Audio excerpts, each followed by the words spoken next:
The Himalayas witnessed a horrifying snowstorm that struck fear into the hearts of mountaineers. As they ventured towards the towering peaks, the snowstorm unleashed its full force, enveloping them in a deadly dance of wind and ice. The relentless tempest left a trail of tragedy in its wake, claiming the lives of brave adventurers who dare to challenge nature's might. Let's get into the video to know some of the most horrifying snowstorm killings in the Himalayas. In 1982, two of Britain's best mountain climbers disappeared on the Tibetan side of Mount Everest and are believed to have passed away. Peter Boardman and Joe Tasker were last seen at around 27,000 feet on May 17, 1982. They were getting ready to climb another part of the mountain's east-northeast ridge, which had not been climbed before. They disappeared after losing radio contact and were never seen again. 2 days ago, at an angle of approximately 26,500 feet, the only woman in an American group attempting the first climb of Mount Everest North Face was killed. Marty Hoey, a mountain guide from Tacoma, Washington, fell a long way into a deep hole.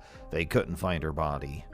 Both groups were unsuccessful in their efforts to climb the highest mountain in the world without using oxygen. Mr. Boardman and Mr. Tasker's absence was not announced to the public until Saturday when the expedition's leader Chris Bonington came back. He felt really upset about the problem and only spoke to a few British journalists. Mr. Bonington wrote a report to the Chinese Mountaineering Association and it was made public. In the report, he mentioned that he saw his two friends, who were wearing red suits, disappear behind the second of two big pinnacles at twilight. He was looking at them through binoculars from below. Mr. Bonington, who was very tired, thought it was Mr. Boardman and Mr. Tasker had fallen down the King Shung Cliff, which is 10,000 feet tall and has a very steep snow. It was hard to believe that they could have stayed hidden for 4 nights and 5 days unless something really bad happened, especially at that high altitude where the human body deteriorates quickly without oxygen, Mr. Bonington explained in his report. Mr. Bonington's trip had only 4 main climbers and 2 support climbers. He said it was a small group for such a big mountain. Dick Renshaw, a well-known climber, had to be taken away because he showed signs of having a stroke from being at a high altitude. This left Mr. Boardman and Mr. Tasker in charge of leading the main group, with Mr. Bonington, who's 47 years old, and Adrian Gordon, a helper climber, supporting them. We all felt that the climb was really tough, the hardest any of us had ever done, but it was an exciting challenge, and Pete and Joe were so close to reaching the top. It's just really sad that this happened to them, said Mr. Bonington.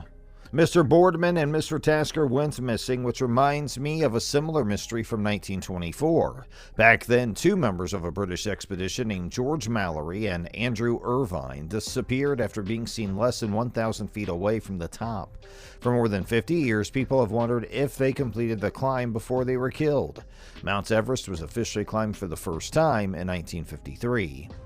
In 1975, a man named Mr. Boardman, who was 31 years old and married, successfully climbed Mount Everest. He accomplished this by joining the British team that attempted the southwest face route from Nepal. Then in 1979, he also climbed Kangchenjunga, which is the 3rd highest peak in the world, without using oxygen. After the 2 previous directors of the International School of Mountaineering in Leysin, Switzerland, died in mountain accidents, he became the new director, the person who wrote a very popular book that is still enjoyed today.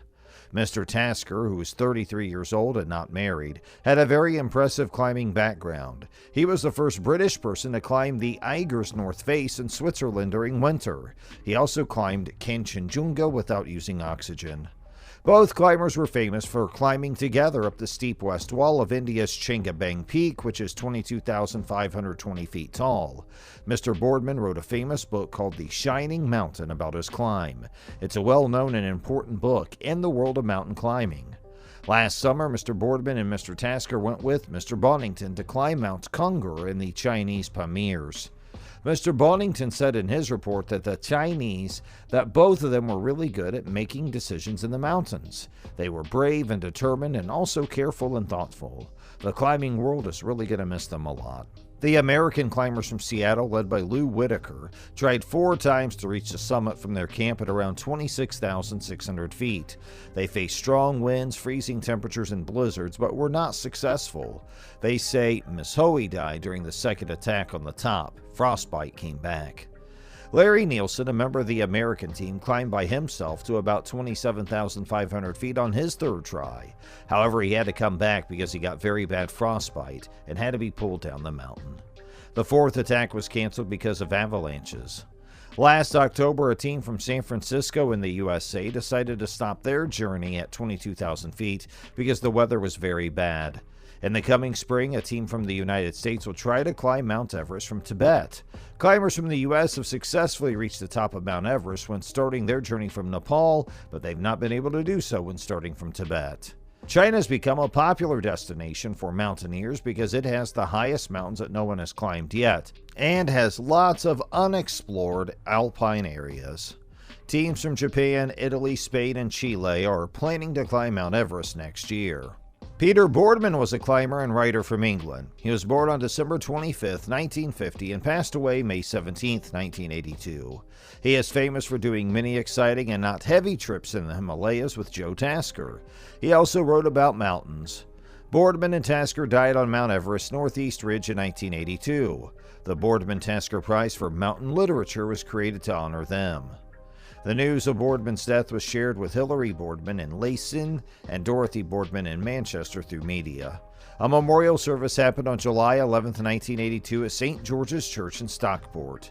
In September of '82, Hilary Boardman and Maria Coffey, who was Joe Tasker's girlfriend, went to the north side of Everest. They wanted to recreate the journey that Boardman and Tasker had taken before, and they made it as far as Advanced Base Camp. Peter Boardman's body was not found during their expeditions to the Northeast Ridge in 1985, 86, or 87. In August 1988, Russell Bryce and Harry Taylor successfully crossed the Pinnacles, which was a part of the route that had never been climbed before.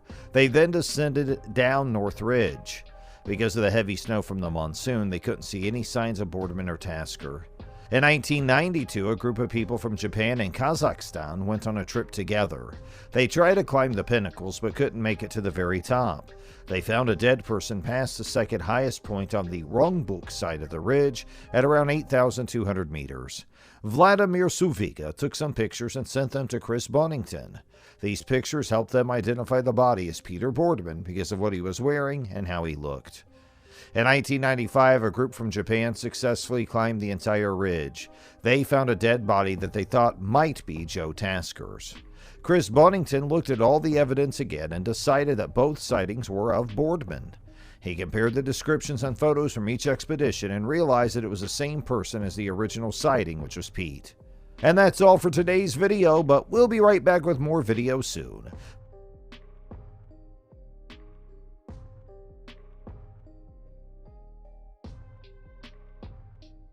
Please don't forget to give this video a thumbs up, and please subscribe to our channel, and thanks for watching.